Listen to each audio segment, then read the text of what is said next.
So, hello again, everyone. I'd like to now introduce a practical and interactive session with a lady who has navigated a hugely successful career in the world of data. She made a big decision and she quit the world of data to then go and change her career to becoming a leadership coach. And aren't we lucky she decided to do so today? Please welcome to the stage the self-proclaimed data geek and leadership coach, Caroline Morris. I'll be redefined. It's shaking the sky, and I'm following lightning. I recover if you... Oh, thank you so much. And it really is wonderful to see so many women in data. 20 years ago, when I started as an Oracle database administrator, building data warehouses and custom marketing databases, I could go weeks, if not months, without seeing another person who looked a bit like me. So it's just amazing to be in a room like this. I want us to think about how wonderful it would be if we all knew we deserved to be heard. And I want to share some stories, some thoughts, and some experiences about how we can help ourselves find our voices. Kind of talking back to the panel, I love that sense about us going and telling the organisation that we deserve it, all these wonderful things that we've done. And I think we can help each other by being great at listening to each other, using our network, but actually really connecting with each other, really knowing about each other and how we can support each other, and then embracing help.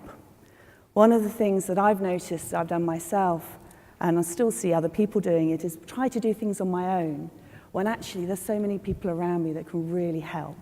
And going and helping those people is a gift for them, because it's lovely to help, and then for them to be able to then reciprocate at some point. So I want to start by thinking about the power of listening. And one of the things I used to notice, and you probably experienced yourself, are the times where someone comes and speaks to you and says, "I've got a problem, I wonder if you could help me." And then they go on and they massive story about all the context and everything that they've got around this particular sort of nitty problem. And then they talk about the solutions and how they might be able to solve it. And then they go, "Oh, that's it, that's what I'm going to do. Oh, it's brilliant." And I sat there thinking, well, I haven't really done anything. I don't think I've actually said anything. And it was a few years ago. This used to happen quite a bit. I used to work at Sky, working in the viewing data, which was very exciting. And I was remarking to a friend, I can't believe how many times I'm in these situations where people think I'm really helping, but all I'm doing is sat there listening. And she said, "You would love Nancy Kline." Now, Nancy Kline is an American coach who created the time to think approach. And frankly, I can probably put it down to her, the reason why I've sort of taken this slight path into leadership coaching. But she's a wonderful woman who has a whole kind of process around the fact that actually most of us really just need that time to think out loud and be really listened to, rather than being given a whole slew of advice. So really we don't need to have people telling us what to do, we just need to have the time to talk it through. And that the quality of our thinking is matched by the quality of the attention that we get from someone. And one of her lovely quotes is this one, and I absolutely adore it, the fact that sometimes the best thing we can do for another human being is to listen without interruption. It's a really simple thing, but actually it's something that we don't do that often. We want to get in, we want to say, "Oh yes, I know how to help you with that, I want to be able to give you that advice." But actually just having that time to think out loud with someone, and neuroscience have proven actually that thinking out loud, as in speaking it out rather than internalizing it, really helps us get to the solution of the problem. And in fact, Nancy's demonstrated that this doesn't even have to be someone who speaks the same language as you. But today, when I give you some chance in a short while to actually all be heard, then I hope we'll all be speaking the same language. And I took this, and in fact, in January 2018, I should become one of Nancy Kline's collegiate, which I'm very excited about. And as part of that, I've been working with a number of women through this year, helping them to, I guess, sort of find that their voice, be heard and experience that wonderful experience of really connecting with someone whilst getting full attention. And the story I want to share is an organisation in Bristol, and I think there's a similar organisation here in London, but an organisation called Women Tech Hub. And they are a group of women, all in technology, who come together every Friday to do workshops together, to share their thoughts and ideas, and sometimes just to sit next to each other while they work. And it's really lovely to see them sort of be there supporting each other and really, giving themselves the ability to succeed. And I went in to work with them on this time to think principle to give them the opportunity to get used to being heard. And it's really funny, it really gave me an eye-opener. I hadn't really appreciated it. When I was sharing the whole principles, one of the key things, I say what we're going to do a little bit later, is pair work, where you speak uninterrupted for 5, 10, 15, 20, even longer, and really talk through a problem, a bit like I described right at the beginning. And at the very first session I had with this wonderful group, I shared this idea that they were going to work in pairs and going to speak uninterrupted for 10 minutes and then swap over. And honestly, the look on their face was sheer horror. It's like, no. And they managed to negotiate me down to 5 minutes. In fact, I think they wanted me to go a little bit further. But it's like 5 minutes, give yourselves 5 minutes. And what was fascinating over the couple of sessions, the sort of 6 or 7 hours that we worked together, was seeing them go from, I don't want to talk for 5, 10 minutes, I just want to say my piece and go on, to actually thinking, well, they can fill loads of time, they've got loads to say, and they're really inspiring, really had very, very fascinating things to share, and very insightful individuals. And they took those skills back into their organizations and actually said, in meetings, for instance, I've got a voice, I've got an opinion, I deserve to be heard. And they started to be far more vocal. So it wasn't just their Friday wonderful sessions of supporting, but actually also back in their organizations and back in their families, making sure that they weren't just caring for the needs of others, but actually sometimes people were understanding what was going on for them. And my assistant, who's actually also my sister, which is very convenient, has 3 children, who I call my nibblings, and they're little, 5, 4, and 2. And I was sharing this whole principle with her, and she started to do that with them, and really give them that full attention whilst listening, putting aside any distractions, really, really connecting with them. And what was fascinating was that she noticed that they really were sated by that. Once they'd had that attention and really felt them listened to, they were quite happy to go off and do their thing. They were no longer kind of pouring for her attention because they'd really felt that they'd had that attention, that time to talk it out loud. So I was always fascinated that even as young as 5 and 4 and 2, that we still know when people aren't really giving us that connection. And that sense actually leads me on to the power of listening really brings connection, deep connection, which is why we are so great at networking when we do that sense of really wanting to help and support each other. It reminds me of a story. Well, in fact, it was one that I read whilst preparing for today, and what the gentleman said was just really amazing. It really was very powerful for me, so I'll share it with you. It happened 6 years ago, and you probably may have seen it in the papers. It's a fairly recent story. It's all been connected to the mental health, wonderful sort of corporations and considerations that are happening around helping people with mental health. And this man, he was sat on Waterloo Bridge, contemplating life, actually contemplating the end of his life, when a stranger happened to see him. And the stranger went up to him and said, what's the matter? And he stood there and he listened to the chap on the bridge share what was going on in his mind. And the chap on the bridge said that it was the first time he'd ever been listened to like that. The chap didn't interrupt him, he just let him talk, and he really, really gave a wonderful, deep listening experience. And what's such a beautiful thing, but he said that with that listening, he felt a deep connection. 6 years on, they work together and go and speak to people about mental health and the power of being there for other people. So it's such an interesting thing that listening and connection is so critical. I often, with my clients, actually talk about, particularly with leaders, about the importance of that connection.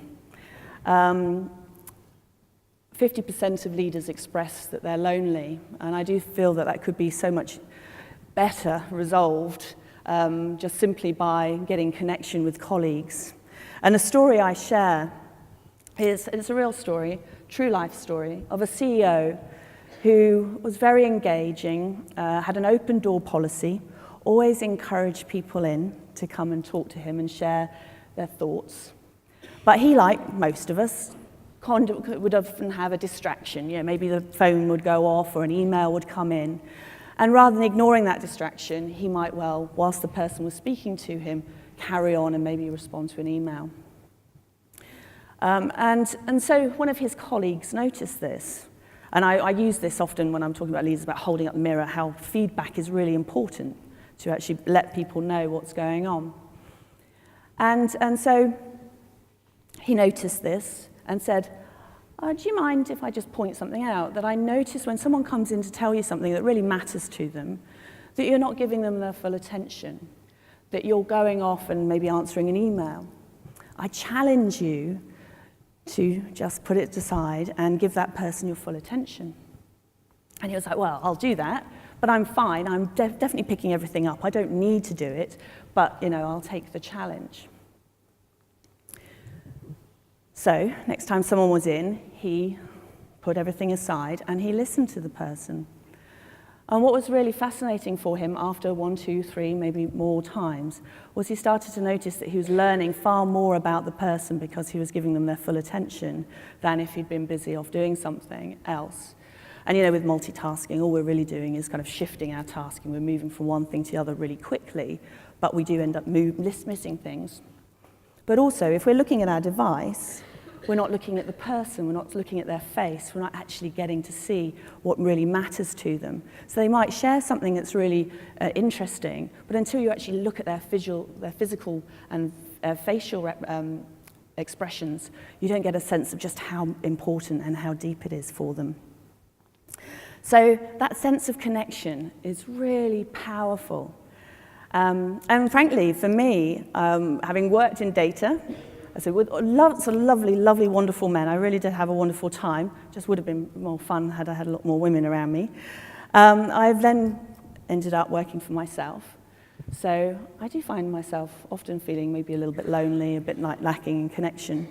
And so I've sought out my groups, whether it's a group of coaches who I feel really connected with, a thinking environment, the Nancy Klein group that I'm really excited about, and Women Mean Biz, which is a networking thing. And it's quite funny, when the panelists talking about not really enjoying networking, and I used to go, ooh, networking.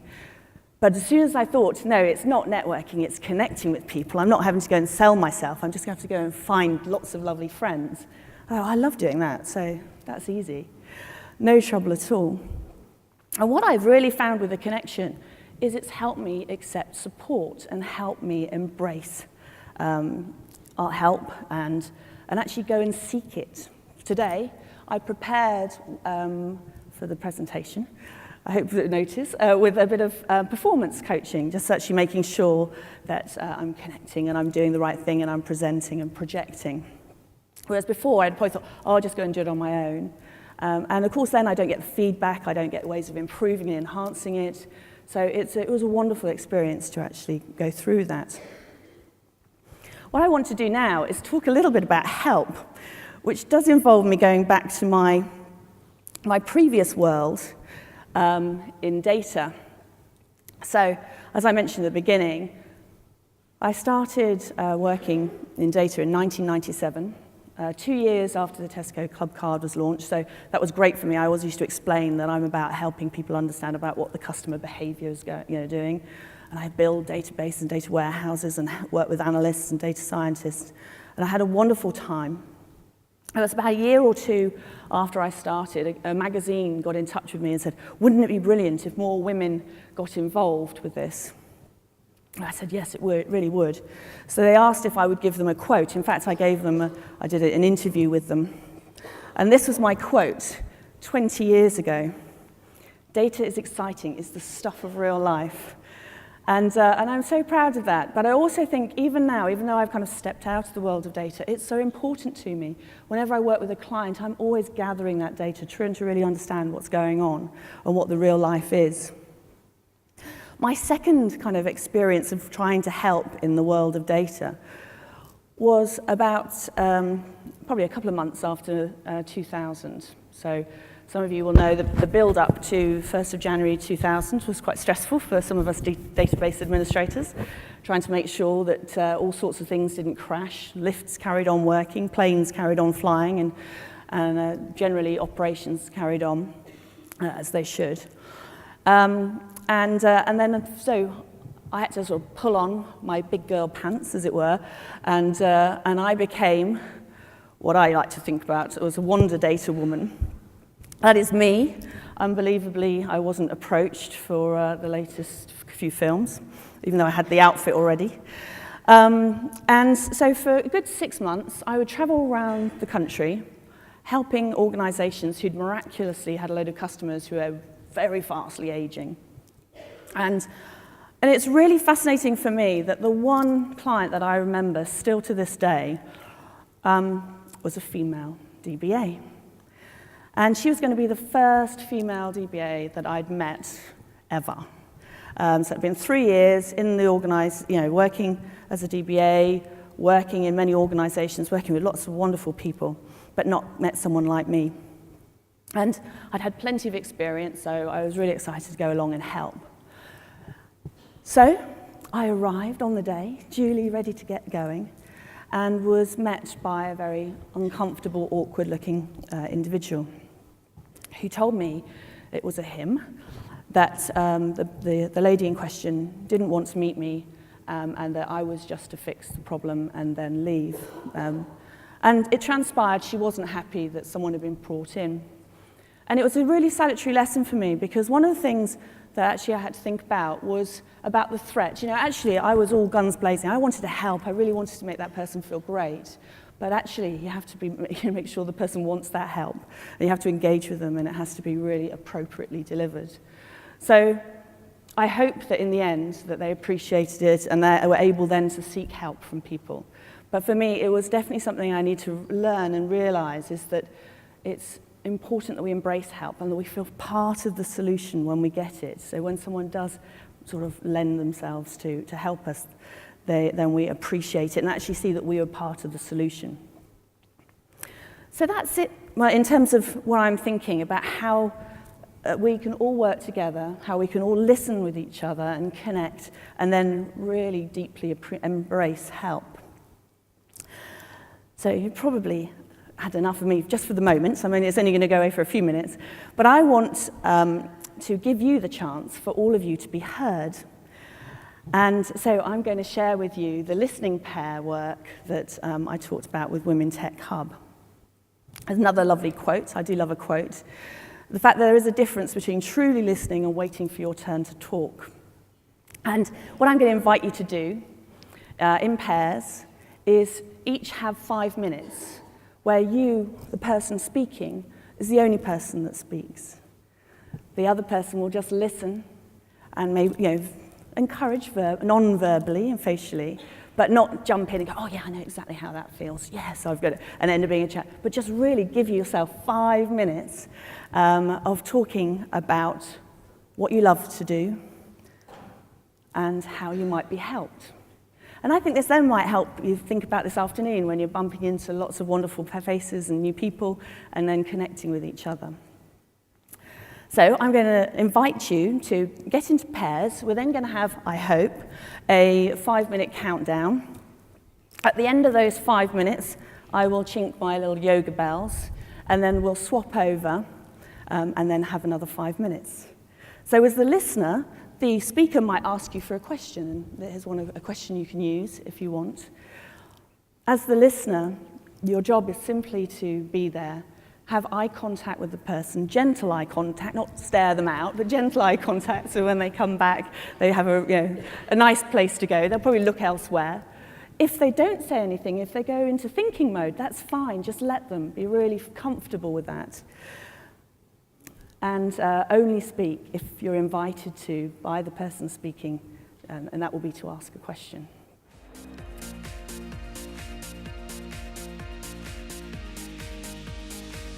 Thank you. That was magnificent to watch. I think I might lay claim to the largest synchronized listening pair work ever, but it all looked like you're really good at it as well. So thank you so much for embracing that and really getting stuck in. And I'd encourage you to try it, give it a go. I have to, as part of my commitment to it, do it multiple times a week, and I always use it to sort of sort out nitty problems that I've got, and it stops the rumination because you actually know that you've got that time coming up to talk about it. So I want just to encourage you to be heard. Find your places, get used to hearing your voice, and get used to being listened to. Create those deep connections with people through that listening. And enjoy it. You know, even the most introverted of us need social connection, needs interaction. So find the places that you can get the interaction that really works for you. And embrace being helped. It's a wonderful thing to actually receive help. We're brilliant at giving it. I'm sure you're all amazingly great at helping people, but actually it's really wonderful to let it in as well. And it creates much bigger things. Wonderfully collaborative situations can come out of it. So I invite you to channel your inner Wonder Woman, be heard, make connections, and help each other. Thank you. It's been an absolute delight.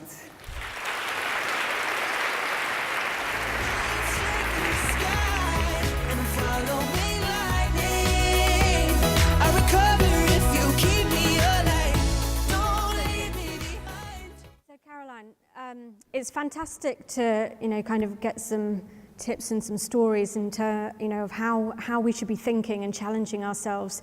So one of the situations I found myself in last year, and some of you may have heard this story before that were here last year, was that I got flown out to New York. I was working for a private equity company, and I was there for 22 hours in total. So kind of flew, slept, went into the office. And the next morning when I went into the office, I went into the world's biggest boardroom, and around that table were 49 men and me. And I'm a confident person, so even then, I just thought, this is different. And I've heard of this phrase of the imposter syndrome, and that went through my mind in terms of, am I really meant to be here?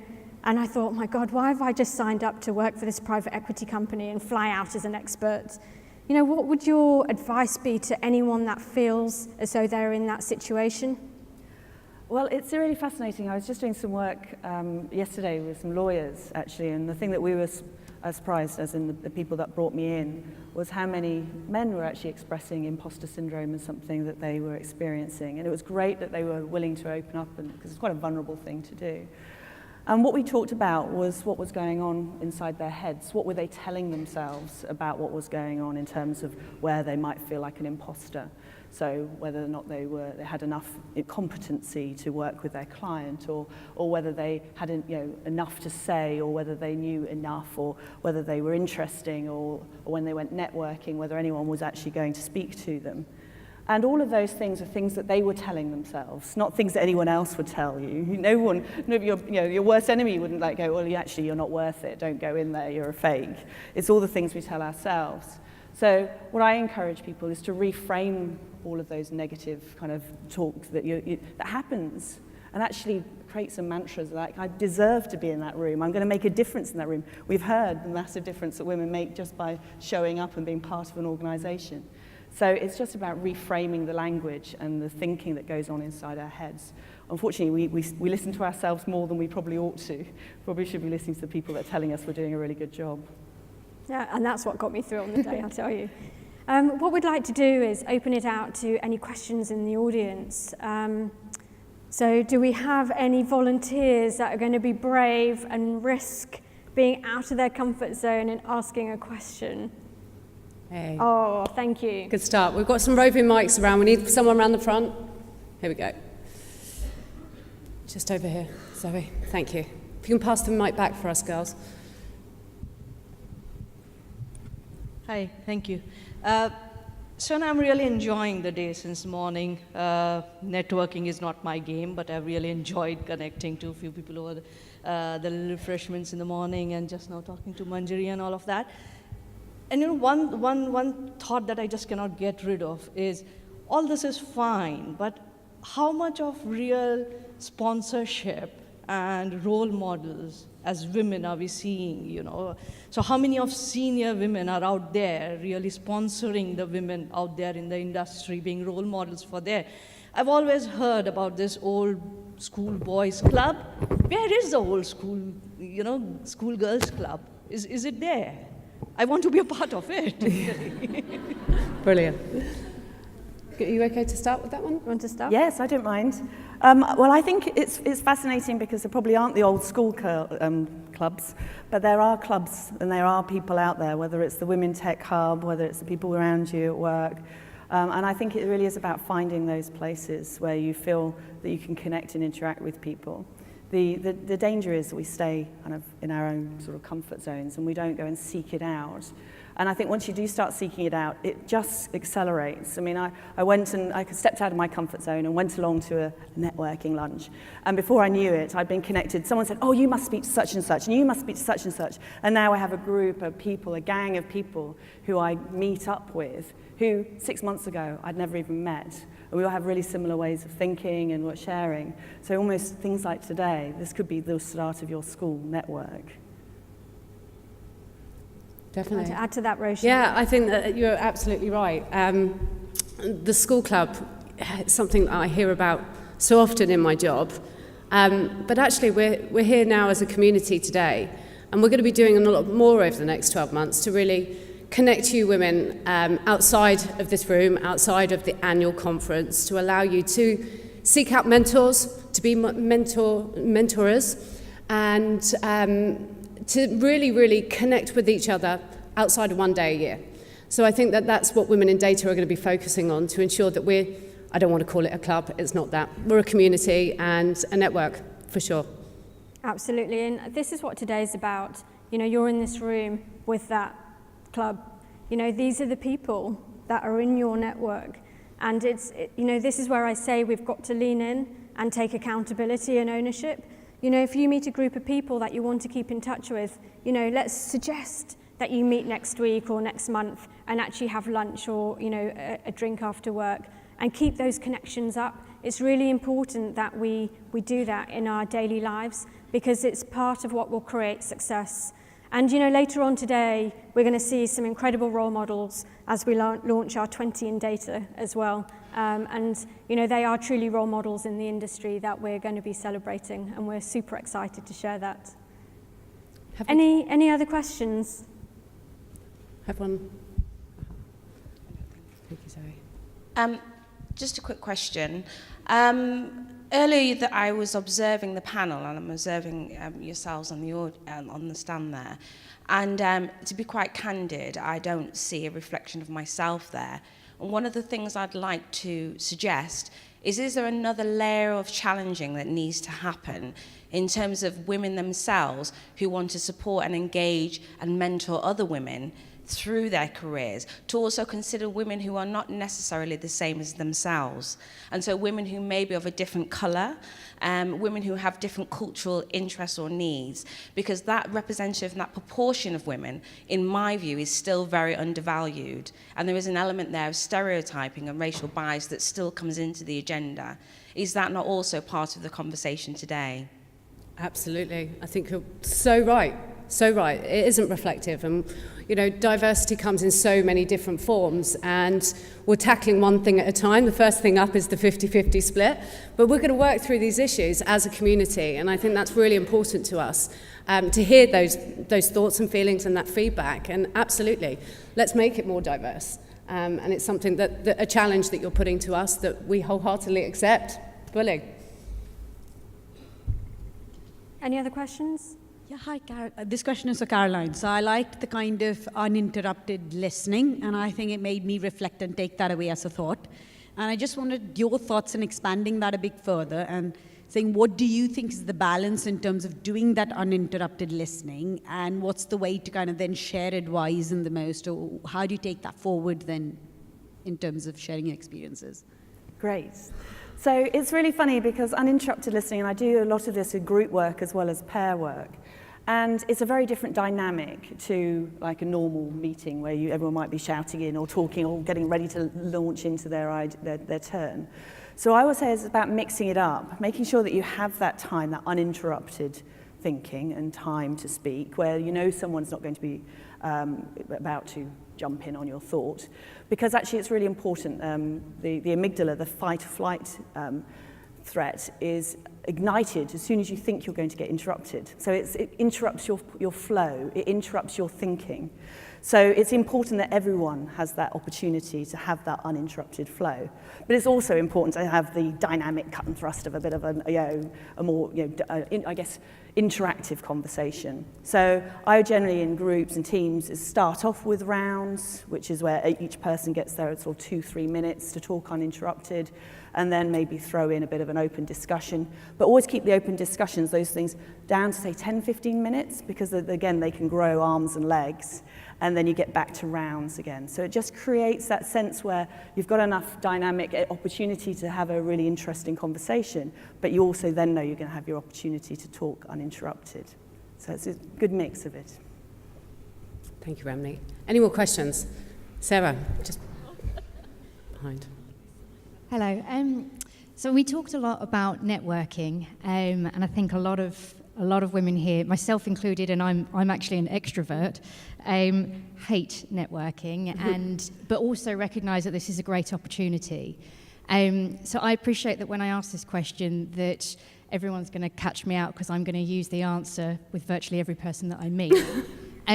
But could you give some advice on how to start a network and how to start that conversation? Because I think once you're in a conversation, it's great, but approaching somebody that you don't know and trying to start a meaningful conversation is difficult. So could you give us some tips on top 3 questions to ask or top 3 openers that we can go with? And apologies, I will use the answers on all of you when I speak to you. Well, the first thing is to be open. And it's really important. Mostly what we're looking for is someone who's looking up, looking open, and looks, approachable. So if you're sort of worried about it and you're not looking up, then you're going to miss all the opportunities where someone could invite you in and actually join you in to talk. And actually, it's not really what you say, it's how you listen. So if you then are able to get into that whether it's a small group or just one person, and say, I'd love to know what you do. What gets you excited? What do you love? You get very open, very simple questions, and just let that person speak. They'll feel like it's the most amazing conversation they've had, because we do love to share our thoughts. And then they'll invite you to do the same thing. And so it's really, as I say, it's about sort of taking away that kind of almost the word, and I don't know why it makes my shoulders raise as well, but about thinking, well, actually, that person looks fascinating, and they will be. We are all fascinated. We've all got different things to offer and to share. And the more that we embrace that and the more open we are, the better. I remember someone used to say that they'd go in and tell someone everything about themselves. I said, that's not necessary. It's just going in and being really interested in that person. They'll in turn be really interested in you. I hope that helps. Do we have any questions on this side of the room? Oh, there's quite a few. So maybe just at the back over there. Thank you. It was just going back to that networking question. So when I need to network with males, peers, senior males, I go to the pub at the end of the day. That seems to be the way to get them. They all go to the pub, they're there. I'm generally one of the only few females. I have to arrange childcare in advance and all these things, but it's a known way in which I can target those people. What are the best ways to target women for networking and this kind of thing? So I spent a lot of time mentoring women and being with women, talking through some of these issues, but it's always one-on-one. So just by the nature of being female, some of us are compressed, some of us flexible, some of us are part-time, and so actually, you know, the mechanisms by which we need to connect are completely different. And I don't know if you've got any advice on what are the better mechanisms and the better ways to enable groups of you to get together, which is actually sustainable over the long term, rather than just a one-to-one or a short-term piece of grouping that then doesn't happen for very long. Well, as you say, it's got to fit into your schedule. It's got to fit into what works. And it's interesting, a lot of the women networks that I belong to, we meet at lunchtimes because that fits in. That doesn't sort of get in the way of the either the early start or the pick-up at the end of the day. But also there's that thing about using those one-to-ones effectively and then creating those naturally forming networks that might come about, which then you can find ways and, you know, alternative approaches to networking. With my the Bird Table group, we use Zoom because it's really flexible. It means we don't have to all get in the same location, but we can see each other. It's really interactive. We can go into breakout rooms so that we can do like pairing work as well as then coming back. So it's almost like being in a physical place, but we are in this virtual, wonderful little space. That means we can share our thoughts, share what's kind of getting on our, difficult for us that we need to resolve. And we can do that anytime, and we find time that works for us. And I certainly say within work, I would encourage you to think almost about networking as the same with your colleagues. Find those other men and women that are in the organization that might help you, might have ways to support you, rather than, necessarily trying to have someone else find a group for you, trying to create those opportunities. Does that answer your question? Is there something I need to expand upon? I think as women, though, we are phenomenal organisers, and we've got to take a bit of ownership here ourselves as well, and be the first, be bold, step out, create a group, create a meetup.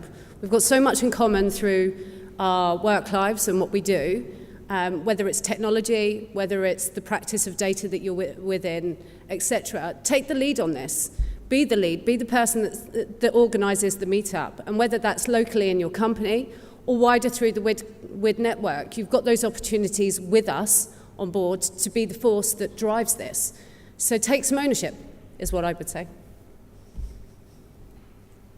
More questions? We've got a couple at the front here. I think we've got time for a couple more questions. Yeah, we've got time for two more. Hello, my name is Michaela, and I don't know if I'm going to stand or not. Anyhow, I just actually have two questions and one reflection. So one reflection is that I find myself very helpful to have a mentor. So basically, if you find someone with a lot of experience, and you have a lot of women here that has gone far away and have done a lot of stuff. So try to maybe mingle around and see maybe someone here is actually out there for you to meet up again and actually get this experience. And then there are two questions. Are there any one of you that have a mentor today? Could you please raise a hand? Okay, that's great. There are some people. And are there anyone here who are the mentors today?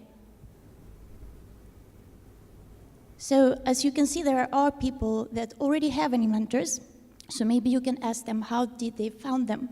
And there are also people who are mentors today. Maybe they have some advices how to find people like them. And maybe you can actually tell us something about it. Where do we find a mentor?